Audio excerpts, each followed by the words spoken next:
Esse é uma cápsula e nós vamos falar agora do Lula que chorou, meu amigo. Eu acho que o Lula chorou, o cara tá ficando desesperado, bicho. Eu tô falando pra vocês que a coisa ficou feia pro governo Lula.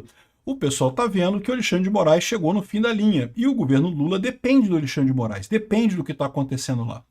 E o Lula chegou a chorar agora à tarde numa reunião do Conselho de Segurança Alimentar. O Lula hoje fez reunião nos conselhos. Teve no Conselhão, depois teve no Conselho de não sei o quê, depois foi no outro conselho, só lá em Brasília. Sabe, conselho, ou soviete em russo, né, é a essência do socialismo, né, e não serve para nada, é só para o Lula se falar com os amiguinhos dele lá.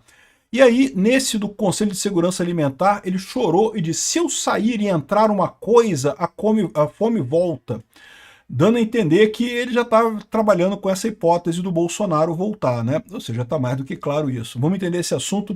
Essa notícia foi sugerida por Donald Trump, almirante do porta-aviões do Paranoá e várias outras pessoas. Obrigado aí ao pessoal que sugeriu notícias lá no nosso site, no visãolibertaria.com. E obrigado a você que está assistindo o nosso vídeo. Se você gosta do nosso conteúdo, por favor, deixe o seu like, se inscreva aqui no canal, né? Então, olha só, o Lula fez um monte de declarações absurdas hoje sem nenhuma lógica, né? Lula diz que não vai ligar para o Trump sobre tarifas, mas para convidá-lo para a COP30 e não sei o que lá, né? Porque, segundo ele, o Trump não quer negociar tarifa. Não quer. Lógico que o Trump vai negociaria, já falou que aceitaria conversar com ele sem problemas, é que o Lula morre de medo dessa história. Fica o pessoal todo querendo dizer, não, que temos que negociar o que vai ser dito, como é que vai ser dito, e não sei o que lá, e não sei o que lá. E no final das contas, meu amigo, não tem, é só covardia mesmo, ele não tem coragem de ligar para o Trump. A COP30 é outro assunto, tá? Eu vou falar sobre isso em outro vídeo. É que hoje teve tanto vídeo sobre a questão lá do Alexandre de Moraes e coisa e tal, que nem valeu a pena falar sobre isso, mas eu vou falar sobre a COP30, porque tem um enorme escândalo de corrupção que foi identificado na COP30, uma coisa que é realmente muito preocupante, né? Mas, já teve vários países que falaram que não vão na COP30, tá? Porque não conseguiram hospedagem. É aquele problema que a gente falou, né? Enfim, outra coisa que o Lula falou de besteira, soberania é o que faz a gente defender o nosso país, diz Lula e não sei o que lá. Eu acho engraçado como eles pensam que a gente defender as ações do Trump não é defender a soberania brasileira. Não, é sim, é exatamente porque a nossa soberania está sendo atacada pelo Foro de São Paulo. A gente quer a defesa para voltar para a ponte, para a coisa original, voltar ao Estado democrático de direito, voltarmos a uma democracia. Isso é extremamente importante. Quem tirou a gente da democracia foi o Alexandre de Moraes lá no TSE.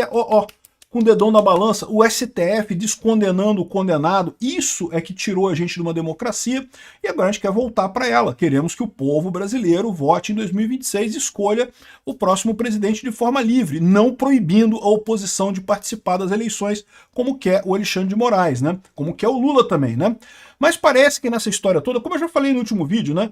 O pessoal tava todo. A esquerda deveria estar comemorando pra caramba, né? Prendemos o Bolsonaro, uhul. E não estão nem comemorando nada, nem falando nada, porque no final das contas eles sabem que foi uma roubada. O que aconteceu ali foi um ato desesperado do Alexandre de Moraes, sabendo que perdeu a parada, né? Agora parece que o Lula está chegando nesse ponto, nessa constatação de que já era. Por quê? Porque o Lula sabe que se cair o STF, ele cai também, meu amigo. Ele é um fruto do STF.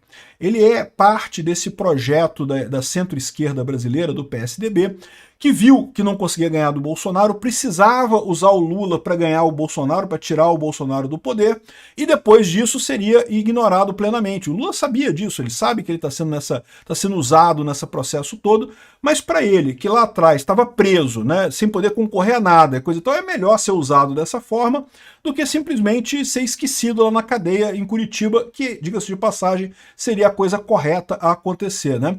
Agora parece que ele percebeu que foi tudo em vão, que Bolsonaro vai voltar e vai ganhar as eleições de 2026 aqui.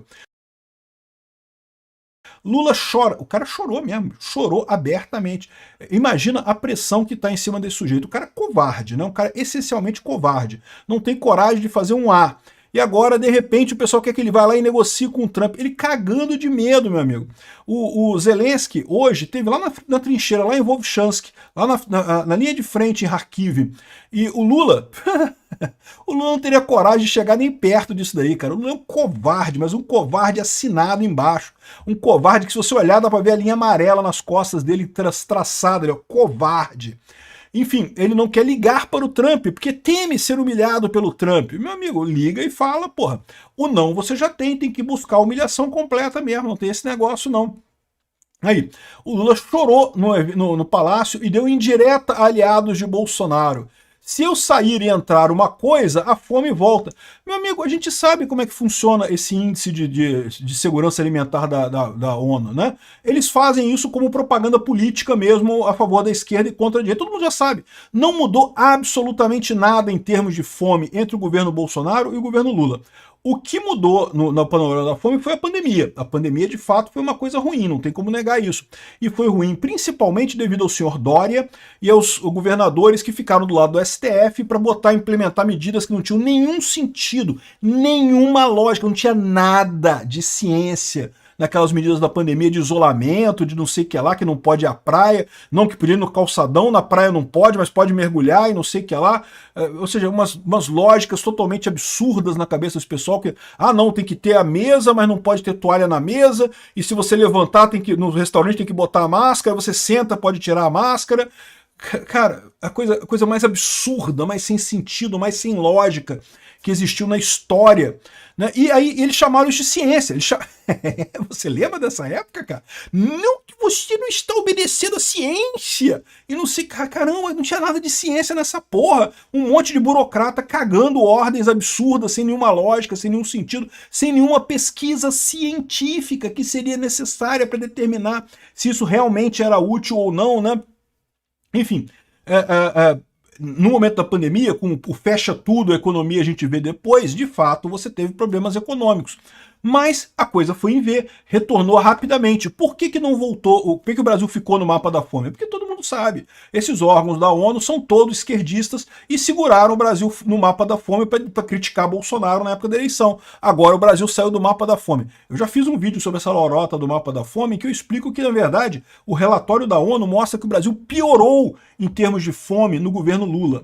O que aconteceu só foi que justamente eles mudaram o indicador lá da porcentagem da população de brasileiros que estaria no mapa da fome, e daí, né, totalmente aleatório esse tipo de coisa. A pesquisa que foi feita na época da pandemia foi feita principalmente no Norte e Nordeste, a pesquisa que foi feita depois, na época do Lula, foi feita em todo o Brasil. Repara a diferença, né? O Nordeste e o Norte são regiões muito bacanas, muito ricas e coisa e tal, mas ninguém tem dúvida que a quantidade de pobres nessas regiões é maior do que no Sul, no Sudeste, no Centro-Oeste. Não, também tem pobre aqui no Sudeste, tem pobre no Sudeste, tem pobre no Sul, tem pobre no Brasil inteiro. Mas tem muito mais pobre no Nordeste, no Norte, do que no resto do país. E aí o que eles fizeram? Qual que foi o truquezinho que a FAO usou para dizer que o Brasil estava no mapa da fome? Fez uma pesquisa só com o Norte e Nordeste na época da pandemia. Aí mostrou que o Brasil estava no mapa da fome. Agora, fizeram uma pesquisa com o Brasil inteiro. Aí saímos no mapa da fome. A fome vai voltar. É lógico que a fome vai voltar, Lula. A gente sabe que esses indicadores socialistas, tudo seu, é tudo manipulado, não serve para nada isso daí, né? Não é a fome que vai voltar. A fome nunca mudou, foi sempre a mesma coisa. O que vai voltar é o pessoal da FAO, lá da ONU, dizendo que a fome voltou, né? Mas o interessante dessa fala do Lula é que ele está admitindo que é isso daí, o Bolsonaro vai voltar. Ele já tá antevendo isso daqui, ó. O governo Lula afirmou que se for derrotado ano que vem, ele vai ser derrotado ano que vem, e deixar o governo e qualquer coisa voltar a governar o país, o Brasil voltará ao mapa da fome. Ou seja, ele está dizendo que meus amiguinhos lá da FAO vão inventar um número qualquer para dizer que voltou para o mapa da fome. Beleza, a gente já sabe disso, Lula. Tranquilo, tá safo. Durante a reunião do Conselho Nacional de Segurança, não sei o que lá, e ele afirmou que presidente que deixar a população passando fome deve ser decapitado. O que é curioso, porque o primeiro governo Lula, o Brasil ainda não tinha saído do mapa da fome, né? Então, ou seja, o próprio Lula está dizendo que ele próprio deveria ser decapitado no final das contas, né? Se deixar o governo entrar alguma coisa qualquer nesse país, a fome volta. Num governo que tiver alguém passando fome, tem que decapitar o... então quer dizer, num governo que tiver alguém passando fome, tem que decapitar o presidente. Lula, eu consigo aceitar essa proposta sua, hein? Eu consigo aceitar essa proposta sua, porque tem gente passando fome, você sabe. Eu, por exemplo, estou fazendo dieta, estou passando fome pra caramba. Então podemos decapitar o Lula. Acho lindo isso daí, né? Aqui, ó, mais cedo o Lula falou que... bom, aí teve as outras besteiras que o Lula falou aqui, né? O que eu acho interessante essa história aqui é o desequilíbrio emocional do Lula. Não era para nesse dia que o Bolsonaro foi preso, a esquerda tá comemorando, tá todo mundo feliz, Lula feliz. Não, o Lula tá falando, olha só, perdemos. Perdendo, vai voltar Bolsonaro. Tá vendo? Vai voltar fome. É lógico que vai voltar fome, né? A fome, entenda, o indicador da fome lá da ONU, que os amiguinhos dele da ONU lá manipulam o número, né? E porque certamente não vai ser ele a ganhar em 2026. O cara já tá com uma cara de derrotado, meu amigo. Bom, o Lula já nasceu com essa cara de derrotado, né?